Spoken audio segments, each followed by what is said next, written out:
नीमच के सराफा बाजार में वर्षों तक भरोसे का दूसरा नाम रहे बहादुर सोनी के निधन के बाद अब एक सनसनीखेज आर्थिक संकट सामने आया है। सत्यम ज्वेलर्स में किसानों, व्यापारियों और आम नागरिकों की करोड़ों रुपए की जमा पूंजी और बहुमूल्य आभूषण फंसने का मामला उजागर हुआ है। आज बड़ी संख्या में प्रशासन से मदद की गुहार लगाते पीड़ित ग्राहक एसपी कार्यालय पहुंचे।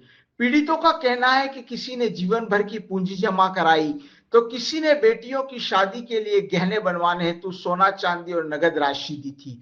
बहादुर सोनी के आकस्मिक निधन के बाद वह पूरी अमानत अंधेरे में चली गई और अब जवाब देने वाला कोई नहीं बचा।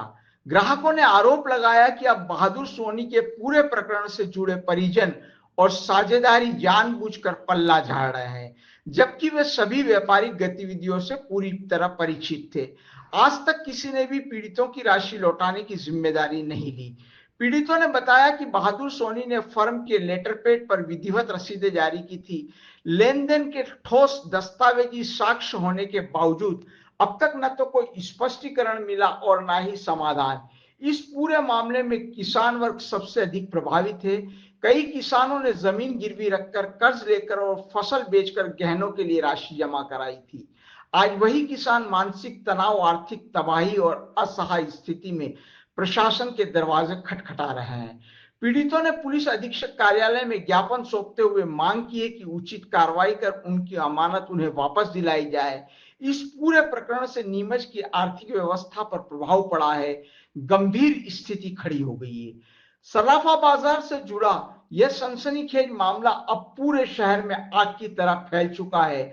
आमजन के बीच यह सवाल गूंज रहा है कि वर्षों के भरोसे पर खड़ा एक प्रतिष्ठित नाम कैसे सैकड़ों परिवार की उम्मीदों को राख में बदल गया। अब नीमच की जनता की निगाहें प्रशासन की कार्रवाई पर टिकी है। की तरह मैं भी इनमें शामिल हूँ। मैंने 2 लाख रुपए जमा करवाए थे मेरी ज्वेलरी बनवाने के लिए। चेन की मैंने उनसे दी थी उनको। मेरी ये चेन का मेरे पास फोटो भी है। ये चेन मुझे बनवानी थी। मैंने 2 लाख रुपए उनको दिए थे और बाकी उन्होंने बोला था कि 10 दिन के बाद आप आना, आपकी ज्वेलरी आपको मिल जाएगी। बाकी का पेमेंट मुझे देना था। 2 लाख रुपए मैंने उनको कैश जमा करवा दिए थे एडवांस में और बाकी का पेमेंट मुझे करना था। 10 दिन के बाद में उनकी खबर आई कि वो मर चुके हैं। अब प्रशासन से हमारी यही मांग है कि जो अब वो चले गए उनका तो हम कुछ कर नहीं सकते, लेकिन जो हमारी चीज़ उनका हमने उनको दे रखी थी वो तो हमको वापस दी जाए, ये प्रशासन से हमारी मांग है। आपका नाम? मेरा नाम गोविंद है। हम 11 लाख जमा किए थे सर, जेवरात कंठी बनाने के लिए। कब किए थे? वो सर 21 तारीख और 24 तारीख के करीब वो मर गया। और वो बोले थे 10 तारीख को आपकी कंठी बनवा के दे देंगे। और 11 लाख जमा किए थे सर, घर में शादी थी इसलिए। किसकी शादी थी? सर लड़के की थी। आपके लड़के की शादी थी। कहाँ से आए आप? क्या नाम है? मोरवन सर। मोरवन से। अब क्या चाहते हैं आप? न्याय चाहते सर, वो पैसे वापस दिया जाए या हमारा सोना वापस दिया जाए या पैसा वापस दिया जाए। परिवार से मिले आप? परिवार से मिले थे। परिवार वालों ने बोला 4-5 दिन बाद में हम ताला खोलेंगे, दुकान को देखेंगे क्या उसमें स्थिति है, आपका पैसा वापस देंगे। सर अभी उन्होंने मना कर दिया। अब वो बोल रहे हैं कि हमारी कोई जवाबदारी नहीं, आपको जो करना जो कर सकते हैं। क्या नाम है आपका? गणपत की। कहाँ से आए? मोरवन।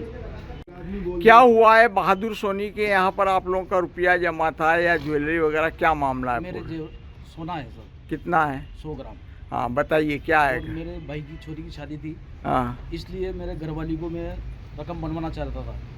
तो पैसे 23 तारीख को मैंने पैसे उसको दिए। 23/12 को शाम को 23/12 को शाम को 5 बजे मैंने पैसे दिए उसको। और मैं शाम को घर चला गया। सुबह में मैंने सुना कि बहादुर सोनी तो मर गया। तो मेरे पैसे तो अभी भी उसके घर में ही पड़े हुए हैं। शाम को पैसे दिए तो बैंकें भी बंद हो जाती है। कितने रुपए दिए थे आप? मेरे 12.5 लाख रुपए है। 12.5। और सोना कितना दिया था? नहीं, सोना नहीं दिया। 12.5 लाख रुपए कैश सोने के लिए पैसे दिए। सोने के लिए पैसे दिए थे। कब शादी कब है? शादी 3 महीने बाद है मेरे भाई की बच्ची की। अब क्या स्थिति बनेगी? अब क्या स्थिति बने सर? अब तो वो सरकार दिलाएगी तो हम लेंगे, नहीं लेंगे किससे? कितनी परेशानी है घर में इस बात को लेकर? बहुत परेशानी साहब, बहुत खतरनाक परेशानी है। और मेरे घरवाली अभी भी खाना नहीं खा रही है। मेरे घरवाली खाना बड़ी मुश्किल से खाना खिला रहा हूँ मैं उसको। जी क्या नाम है आपका? मेरा नाम नारायण है साहब। कहाँ से आए हैं? रायसिंहपुरा। जी, मेरा नाम जितमल कछाव है, गांव ऊंचेड़ रहता हूँ मैं। और बहादुर सोनी के यहाँ मैंने कुछ ज्वेलरीज रखी थी गड़वाने के लिए। और वो ये सारे मेरे किसान लोग और बाजार के भी कुछ हैं, इन्होंने भी कुछ ज्वेलरीज रखी थी गड़वाने के लिए और उनकी अचानक कुछ कारणवश मृत्यु हो गई है।